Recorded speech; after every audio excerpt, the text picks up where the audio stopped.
É a Michele Bolsonaro. A coluna Grande Angular trouxe uma notícia hoje dizendo que a Michele sinaliza que vai sim ser candidata ao Senado. Eu sempre disse aqui que ela vai sim ser candidata ao Senado. Não há essa opção de ela não ser candidata ao Senado. E aí, a gente falou do Jair Renan, mas se a Michele ganhar essa vaga ao Senado, que se ela se eleger, ela vai sim ganhar, porque não há essa possibilidade. Hoje, aqui no Distrito Federal, se houver essa pesquisa hoje, Andres, ela estará sim em primeiro lugar nas pesquisas de intenção de voto para o Senado. Se ela se elege, ela vai ser a Bolsonaro com maior cargo público. Isso se o Flávio não ganhar as eleições à presidência da República. Você imagina, numa família machista, uma mulher que é a esposa do Bolsonaro ter o maior cargo político? É verdade. Um laço de sangue seria o Jair, né? Isso. Renan e a Michele ali no Senado. A Michele realmente está muito bem aqui em Brasília. Se ela sair candidata ao Senado, ela certamente é eleita. A gente Sim. teve uma baixa agora, né? Que é o Ibanez, que é o ex-governador, que renunciou para poder disputar o Senado. Acabei de falar da regra da desincompatibilização. Então, Ibanez governador, se ele quiser disputar o Senado, ele tem que renunciar à vaga de governador. Foi o que ele fez. E aí, agora, ele desistiu de disputar o Senado. Ele desistiu porque ele está todo encrencado aí com o caso Master e resolveu ali se recolher. Essa é uma tática de muitos políticos, principalmente do Centrão. Ele é do MDB, né? O Ibanez vai lá, fica embaixo da cama, lá escondido, para ver se ninguém lembra, né? Que ele também fez algumas coisas ali no verão passado. Então, isso abriu para a Michele, ela já tinha muita força, né? O Centro-Oeste é um estado que é uma região, desculpa, que vota majoritariamente na direita, né? Então ela tem muita força ali e a discussão dela com o Flávio foi um pouco isso, né? O Flávio disse para ela que ela não entendia de política, estava chegando agora, então que ela não se intrometesse naqueles assuntos da campanha. A Michele queria, sim, estar na eleição presidencial. Isso, ela foi muito Ficou claro, né?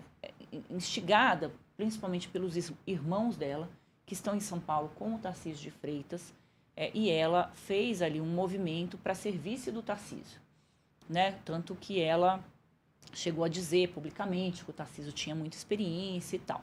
Só que isso não emplacou, né? O Tarcísio resolveu sair candidato ao governo de São Paulo porque ele seria muito alvejado pela direita e pela esquerda, né? Então ficaria ali impraticável e vai ganhar a eleição em São Paulo, muito provavelmente no primeiro turno do Fernando Haddad. Então o PT novamente não vai conseguir fazer governo lá em São Paulo.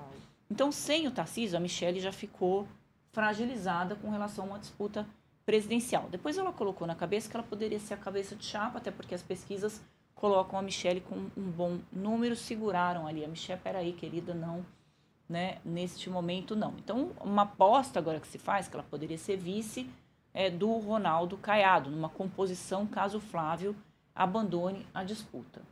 Hoje, Neila, eu já mudei de opinião várias vezes durante esses últimos tempos, mas porque jornalista não erra, o que erra são os fatos. É assim que a gente diz. Mas hoje eu acredito que o Flávio vai sair candidato e o vice vai ter que ser alguém do PL, porque eu não acredito que ele vá conseguir fazer um acordo com republicanos, embora ainda haja uma frestinha, porque tem algumas questões regionais que pode ser que o republicanos mude de ideia. Mas o PP e União Brasil, eu tenho certeza que não vão abraçar fora, né? A candidatura do Flávio. Então, muito provavelmente, o Flávio vai para uma chapa pura, esse vice vai vir do próprio PL, né? O Lula já fechou com o Alckmin, é a sua chapa, o Caiado já fechou com o Kassab. O Renan, não sei se já tem o vice. O Flávio está em busca aí de uma mulher, justamente para rebater esse discurso da Michele Bolsonaro.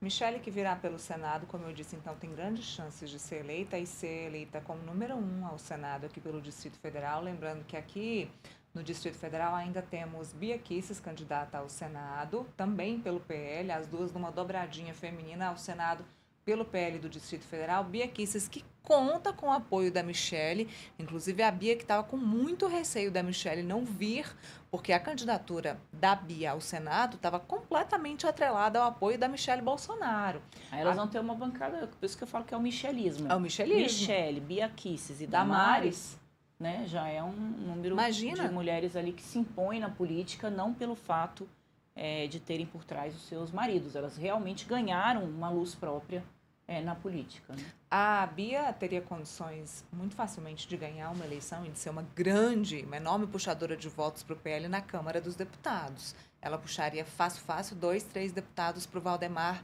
dentro da Câmara. Isso, no início, Andresa, deixou o Valdemar muito chateado. Ele não queria a candidatura da Bia para o Senado, não. Ele queria que ela viesse ser a puxadora de votos do partido na Câmara. Mas então, ela bateu o pé. Deve ter sido uma imposição do Bolsonaro, né, e do Jair. Exatamente. Que é quem define, né? Exatamente. A gente até, você falou na introdução, Neila, não sei se a gente pode entrar nisso agora, que é a questão das cartas, Sim. Né? Foi perfeito ali. Da carta do Lula e da carta do Bolsonaro. Você falou isso, me remeteu a essa história, né? O Bolsonaro é quem decide, e na última eleição já foi assim. Quem que o PL vai apoiar, isso passa pelo Jair Bolsonaro. O Valdemar Costa Neto deu ao Bolsonaro essa prerrogativa, porque Sim. O Bolsonaro foi quem ressuscitou o PL, né? O PL era um partido que estava pequenininho ali, e quando o Bolsonaro vai para o PL explode, tem fundo partidário ali milionário, né? Por que eles querem eleger deputado federal?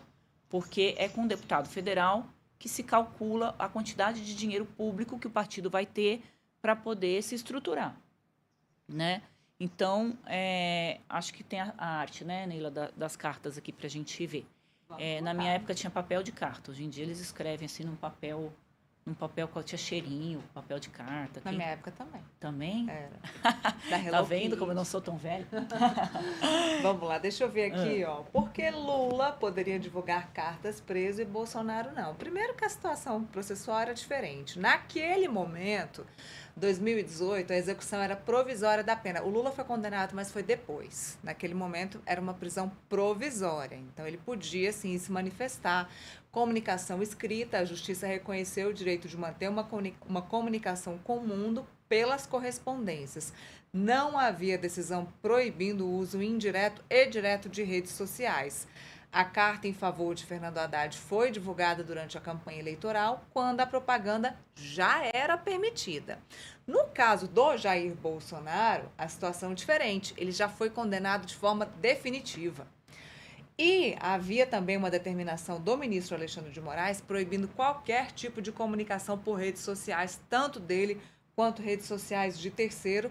E o momento eleitoral, a carta foi divulgada antes do início da propaganda eleitoral. Tem aí essas diferenças. É claro que a direita bate nessa tecla de liberdade de expressão, que o presidente Lula teve muito mais liberdade, que Jair Bolsonaro está sendo censurado, mas são momentos distintos. O Lula estava em execução provisória da pena e o Bolsonaro tem essa determinação direta do Moraes de não ter divulgação em rede social. Eles fazem uma confusão, né, para poder vitimizar um pouco essa questão do Alexandre de Moraes com o Jair Bolsonaro. Tem também o seguinte, né, o Bolsonaro está em casa, em prisão domiciliar, porque alega-se que ele está muito doente. Uhum. Se ele está muito doente, então ele não pode acompanhar e interferir no processo eleitoral, senão ele pode voltar para o regime fechado. E esse é um ponto que pode pegar muito mal para o Flávio. Né? Se o Jair Bolsonaro, ele é amado, não é o Flávio. As pessoas transferem esse amor para o Flávio. Né? A gente tem aqui o Zé Trovão, acabou de falar, eu amo o Jair Bolsonaro. As pessoas amam tanto que elas foram para as ruas, né, a ponto de tentar dar um golpe de Estado para que ele não saísse da presidência. Então, o Jair Bolsonaro, ele é um mito para uma parte do eleitorado brasileiro, uma parte grande, porque na última eleição ele perdeu por muito pouco, né? Então, essa questão do Jair Bolsonaro, se ele voltar para a prisão por conta da carta, vai pegar muito mal para o Flávio, que não fez esse cálculo político. Então, essa questão é diferente. O Alexandre de Moraes vai dizer o seguinte, escuta, estão me fazendo de palhaço? Eu deixei ele em casa. Não é para ele interferir no processo eleitoral, é para que ele recupere a sua saúde. Então, volta lá para a Papuda. Eu vi o Sérgio Moro dizendo que o Lula recebeu mais de 400 pessoas um ano e pouco que ele esteve preso. O Bolsonaro também, a todo momento ele tinha autorização do Supremo Tribunal Federal, não sei quantas pessoas deram, mas para receber pessoas, inclusive o Tarcísio teve lá, outros políticos estiveram com o Jair Bolsonaro antes da condenação, em que todas as articulações políticas eram feitas. E o Bolsonaro não sabia que a cartinha ia ser mostrada nas redes sociais. Gente, se não ia mostrar nas redes, ia mostrar onde? Sabia, né? até pela não tem, forma fazer que ele o que com a carta, né? Não tem condições de não se mostrar ali.